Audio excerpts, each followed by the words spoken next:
A paz do Senhor, queridos. Estamos iniciando mais um podcast de seu canal EBD Fácil e Motivadora.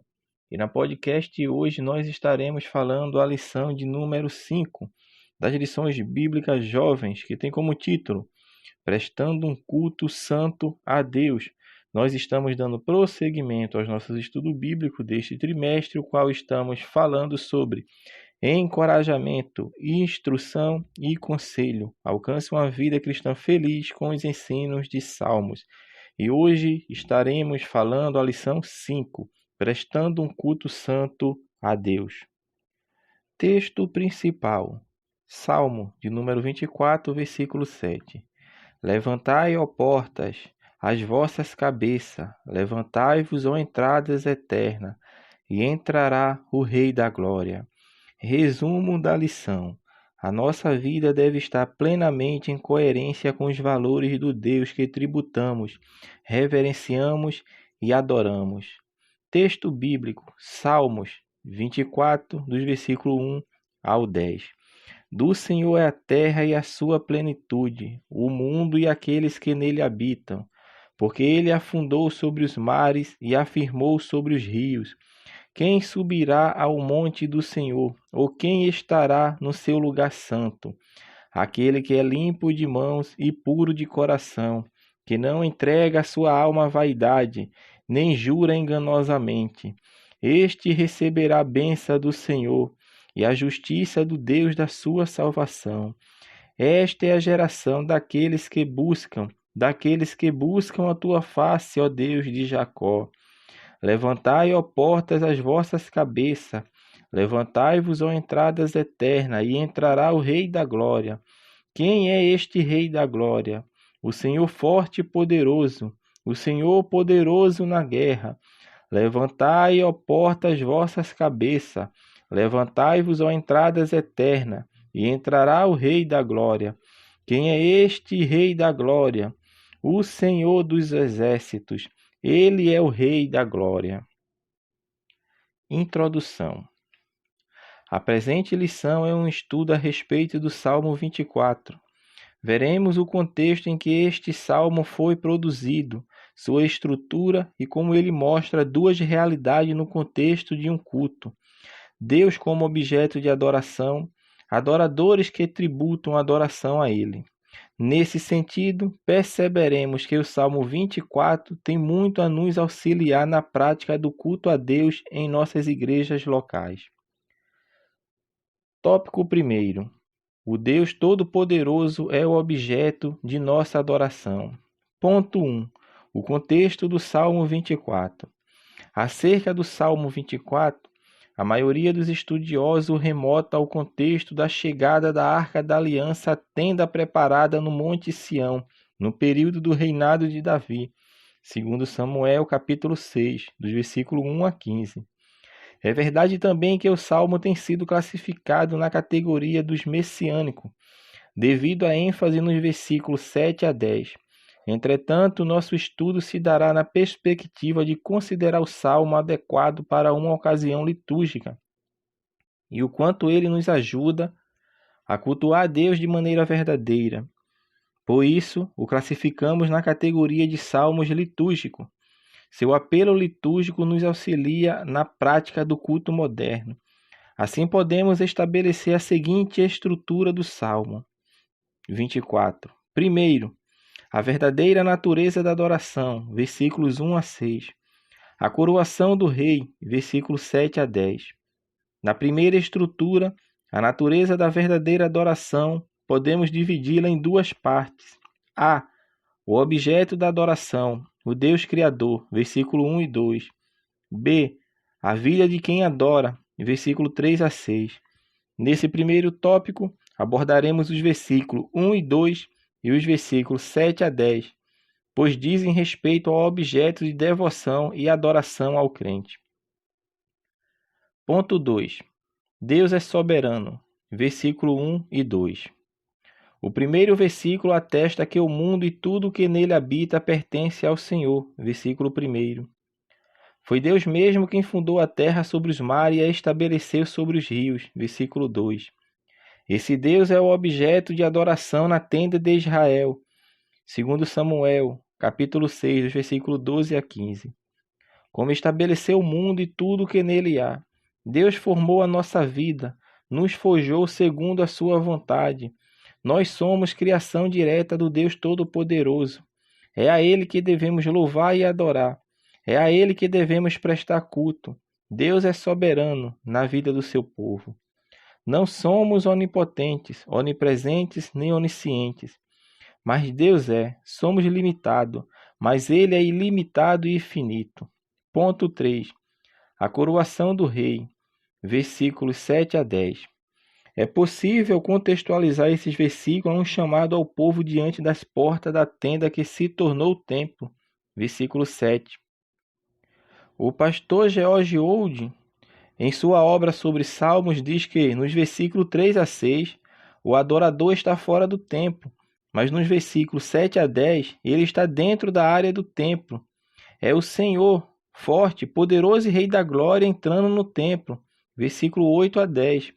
Como cristãos, também aplicamos os versículos 7 a 10 à messianidade de Jesus Cristo. João, capítulo 1, versículo 14. Nosso Senhor é o Rei da Glória, o Emanuel, isto é, o Deus conosco, o Deus que se tornou barro. Mateus, capítulo 1, versículo 23.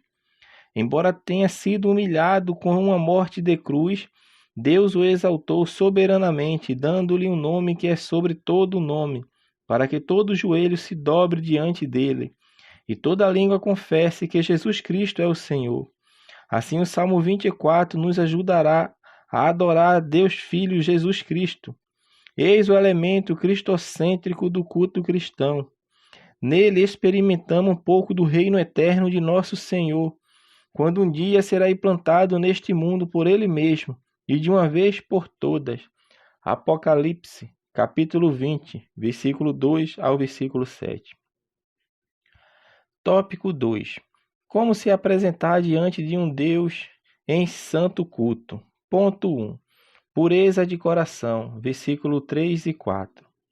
O versículo 3 se inicia com a seguinte pergunta: quem subirá ao monte do Senhor? Em outras palavras, quem pode entrar no templo e receber a bênção do Senhor? Versículo 5. O versículo 4 responde: o limpo de mãos, puro de coração, que não tem vaidade e nem pratica o engano. Todas essas características são esperadas do jovem adorador que entra no templo para cultuar a Deus. É um tipo de vida em que o adorador renuncia o próprio ego para entronizar Deus em seu coração. Mateus, capítulo 22, versículo 37 a 39. É um estilo de vida que tem consequências práticas para fora da área do templo. Ponto 2. Bênçãos e justiça de Deus. Versículos 5 e 6. Os versículos 5 e 6 trazem uma promessa. O adorador que age de acordo com os versículos 3 e 4 receberá bênçãos de Deus e sua justiça para a salvação. Nesse sentido, esses adoradores são os que buscam a face de Deus. Sim, o adorador é chamado para se apresentar diante do Altíssimo, para adorá-lo, buscá-lo e exaltá-lo. Ponto 3. É tempo de subir ao monte do Senhor. O Salmo 24 nos chama a subir ao monte do Senhor. O Novo Testamento aprofunda a compreensão do templo de Deus. Hoje o Espírito Santo nos impulsiona a glorificar a Cristo. João, capítulo 16, versículo 14. O escritor aos Hebreus diz que, tendo, pois, irmãos, ousadia para entrar no santuário pelo sangue de Jesus, pelo novo e vivo caminho que ele nos consagrou. Hebreus, capítulo 10, versículo 19 e 20. Em Cristo podemos adorar a Deus em espírito e em verdade. João, capítulo 4, versículo 24. Nesse sentido, o jovem que sobe ao monte do Senhor vive integralmente o estilo de vida de um verdadeiro adorador. Tópico 3. O culto, a expressão visível do divino na terra. Ponto 1. O culto a Deus. Basicamente, o culto a Deus é o momento em que o tributamos, reverenciamos e adoramos a Deus numa igreja local. Embora os cristãos entendam teologicamente e doutrinariamente que a adoração não está restrita à área geográfica. João capítulo 4, versículo 24. Desde os primórdios nos reunimos num local visível para cultuar a Deus e cumprir as duas ordenanças do Senhor, ao batismo e à ceia do Senhor. Neste momento, entendemos que Deus se encontra conosco em culto, pois o louvamos, intercedemos, esperamos que Ele fale conosco por meio da exposição da palavra de Deus e experimentamos o compartilhamento dos dons espirituais para nossa edificação. 1 Coríntios capítulo 12, dos versículos 4 a 11. Logo, o culto cristão é um momento de grande devoção espiritual, de maneira congregacional. Ponto 2. A importância da liturgia. De maneira geral, podemos conceituar a liturgia como a forma que um culto a Deus é conduzido. Neste caso, de acordo com a sua história, a igreja local pensa nos cânticos, na linguagem a ser usada, nos gestos e toda forma audível e visível que contribuirão para o bom andamento do culto. Naturalmente, a liturgia traz uma ideia de ordem. Ela deve ser espontânea, no sentido do que o apóstolo Paulo ensinou. Quando vos ajuntai, cada um de vós tem salmo, tem doutrina, tem revelação, tem língua, tem interpretação. Faça-se tudo para edificação. 1 Coríntios capítulo 14, versículo 26. Assim podemos dizer que a liturgia das igrejas, no geral, tem os seguintes elementos: oração inicial, cânticos congregacionais, momento de intercessão, leitura oficial das Escrituras, ofertório, pregação da palavra, apelo, oração final e bênção apostólica. Essa ordem pode variar de acordo com a região de nosso país e a liderança da igreja. Ponto 3. Como devo me preparar para o culto? De acordo com o Salmo 24, nosso culto e sua liturgia deve nos levar a adorar a Deus em espírito e em verdade. João capítulo 4, versículo 26.